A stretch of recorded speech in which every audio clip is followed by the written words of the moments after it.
I still remember that evening as if it happened yesterday. The sky above our yard was covered with heavy clouds, and the warm golden light from her windows spilled out as if it was calling me. I had just come back from work when I heard her voice. "Can you help me?" Sounded so close, like a touch. I turned. She was standing at her door, holding a small light bulb in her hand, smiling softly. "Burned out again. Without you, I can't manage." I stepped into her apartment. It always smelled of coffee and something expensive, something heavy, like old memories. She stood too close as she showed me where the bulb needed to be fixed. I climbed onto a chair, and suddenly she brushed against my leg so lightly it could have been an accident. Yet it wasn't. My blood rushed instantly. "Hold on tight," she whispered. And in that whisper, there was more than simple concern. When the light came on again, we both froze in its glow. She looked at me directly without blinking. "Thank you," she said slowly, as if every word carried weight. Her hand hovered near mine, almost touching.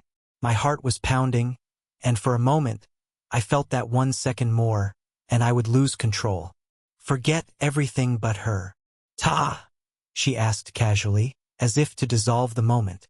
But the tea was only an excuse. We sat side by side on her sofa, our cups forgotten long ago, and the conversation flowed. She asked about my friends, my job, my dreams.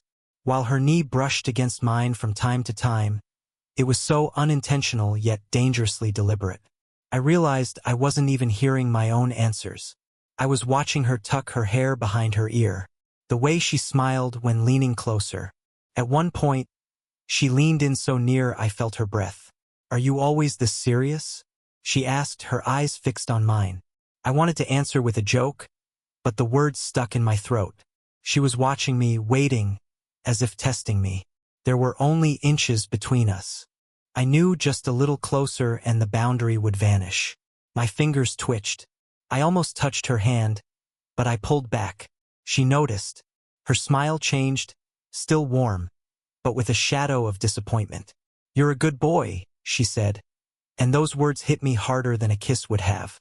She stood up, adjusted her sweater as if nothing had happened. "I should rest now. Thanks for the bulb." I left her apartment, but the world inside me had already shifted.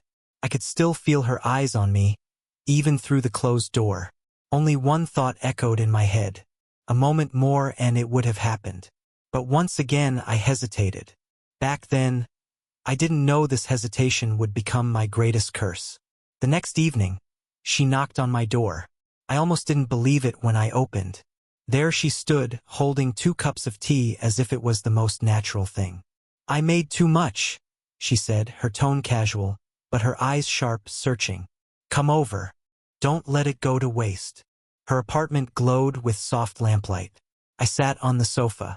She sat close enough that the space between us felt electric. The tea steamed on the table untouched. "You never tell me much about yourself," she said, tilting her head, her hair brushing against her shoulder. "Do you always keep women at a distance?" I laughed nervously. "Not really. I just don't want to cross lines." "Lines?" she repeated softly, as if tasting the word. Then she leaned closer, her shoulder grazing mine. "You're young, but you think too much. Life doesn't wait for people who hesitate." Her voice was a whisper, low and steady, and I felt her breath on my cheek. The room fell silent. She reached out and smoothed the collar of my shirt, her fingers lingering longer than necessary. My chest tightened. My instinct screamed to close the distance, to finally break through the invisible wall. But I froze. My lips parted, but no words came out. Her eyes glimmered, half amusement, half something I couldn't define. "You know," she said slowly, "you remind me of someone I once knew, someone who never dared."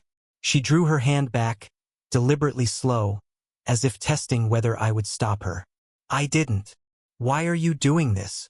I finally asked. My voice came out harsher than I intended. She smirked, leaning back, sipping her tea at last. "Maybe I like to see who's brave enough." Her legs crossed smoothly, the motion too graceful to be casual. My eyes betrayed me. They lingered for a heartbeat too long. She noticed. Of course, she noticed. Relax, she whispered, setting her cup down. Then, unexpectedly, her knee pressed lightly against mine. It was such a small touch, yet it burned through me like fire. She didn't move it away. I swallowed hard. Every nerve screamed to close the gap, to confess, to take what was hanging in the air. But I stayed still, paralyzed by fear of what it might mean if I didn't stop. She chuckled softly, leaning so near I thought she might kiss me. Her lips parted, her eyes locked on mine. "You're trembling," she whispered. "Why?" My voice cracked. I wanted to say everything that I thought about her every night, that I wanted her more than I dared admit. But the words died inside me. She waited a beat longer, then pulled back, her expression unreadable. "It's late," she said almost too quickly. She stood, smoothing her sweater again, her figure glowing against the warm light. "Thank you for keeping me company." And just like that, the moment was gone. I stepped into the hallway, my chest heavy, my pulse still racing. Behind the door, I imagined her smile, knowing, dangerous, forbidden, and I knew with terrifying clarity. She was testing me. Every glance, every whisper, every touch was a challenge, and I was failing it. I wasn't ready for what I saw that Saturday afternoon. Her front door was open, laughter spilling out like music I had no right to hear. I froze at the gate. Inside, she wasn't alone. A man sat comfortably on her sofa, leaning forward as if he owned the place. He was older than me, but confident, sharp suit, bold smile, and she was laughing at his jokes, her hand brushing his arm like it was the most natural thing in the world. Something twisted inside me. My chest tightened, heat rising in my throat. She looked radiant, her hair falling freely, her lips curved in that same smile I thought was mine alone. And then I realized she saw me. Her eyes flicked to the doorway, caught me standing there watching. For a second, she didn't move, didn't even blink, just that knowing half-smile. I turned to leave, but her voice stopped me. "Oh, this is my neighbor," she said like I was some passing acquaintance. The man gave me a brief nod, a dismissive smile before turning back to her as if I didn't matter. My fists curled at my sides. Later, when the man was gone, I found myself knocking on her door. She opened slowly as if she'd been expecting me. Her eyes were calm, almost playful. "Jealous?" she asked. One word and it cut through me like a knife. "Who was he?" I demanded. She leaned against the doorframe, her blouse slipping slightly off one shoulder, as if by accident or not. "Does it matter?" "Yes." My voice was low, strained. Her smile deepened, dangerous. She stepped closer until her perfume filled my lungs, until her breath was nearly on my lips. "Maybe he's someone who doesn't hesitate," she whispered. My pulse thundered.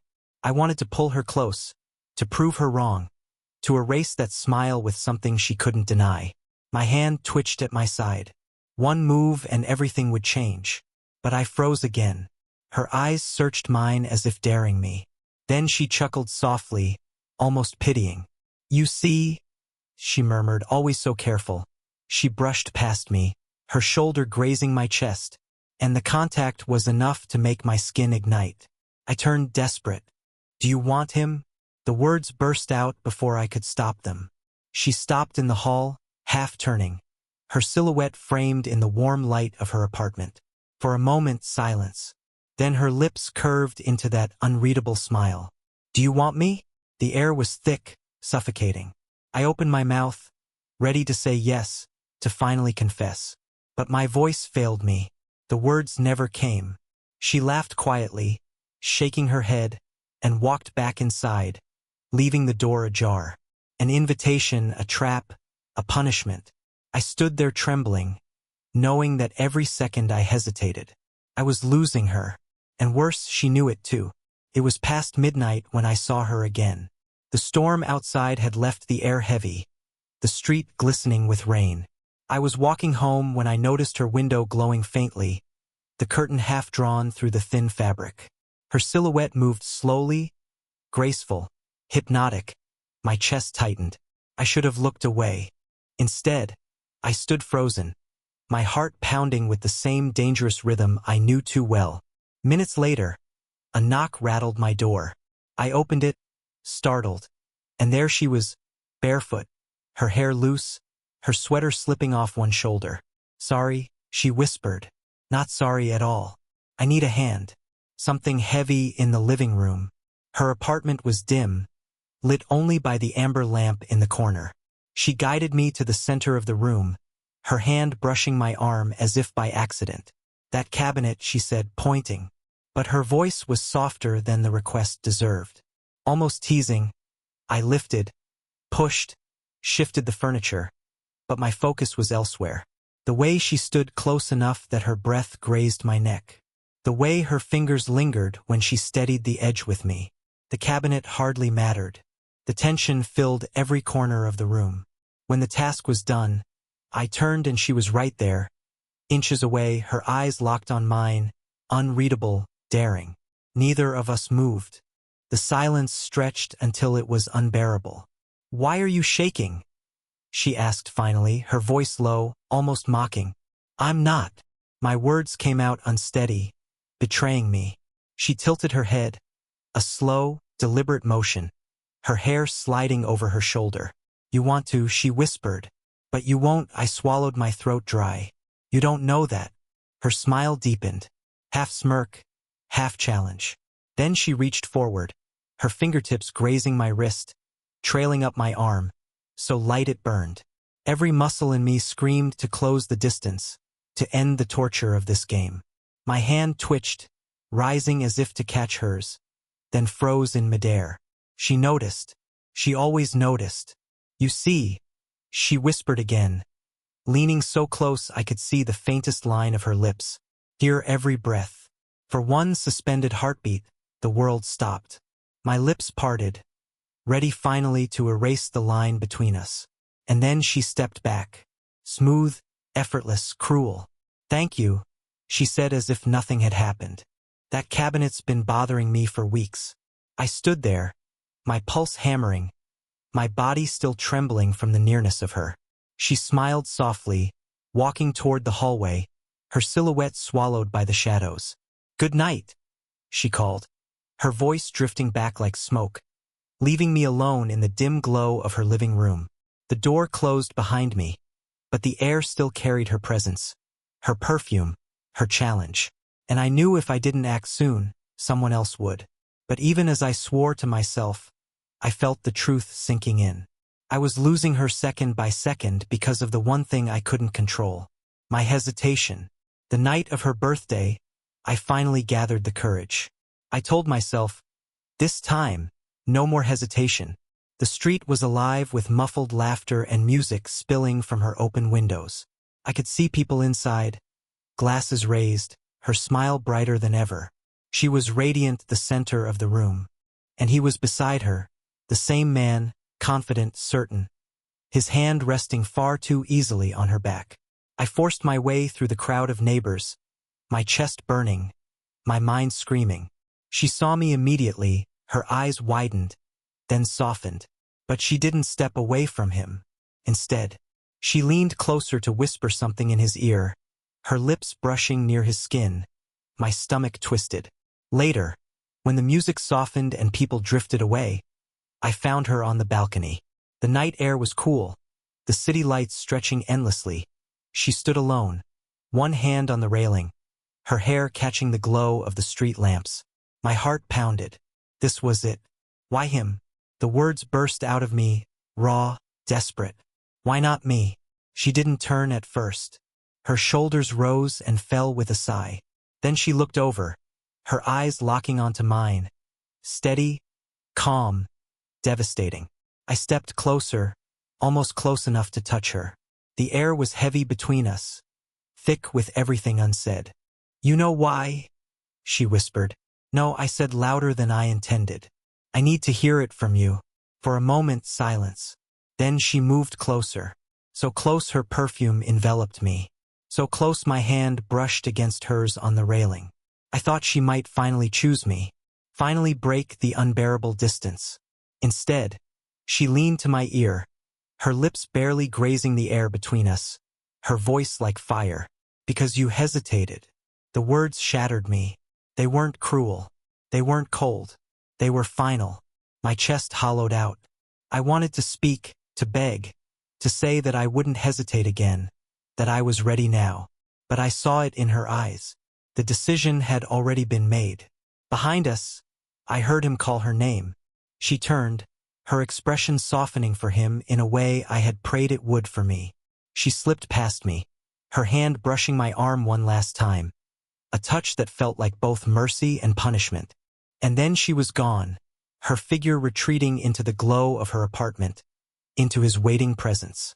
I stood alone on that balcony, the city lights blurring through the sting in my eyes, the echo of her whisper replaying endlessly in my head.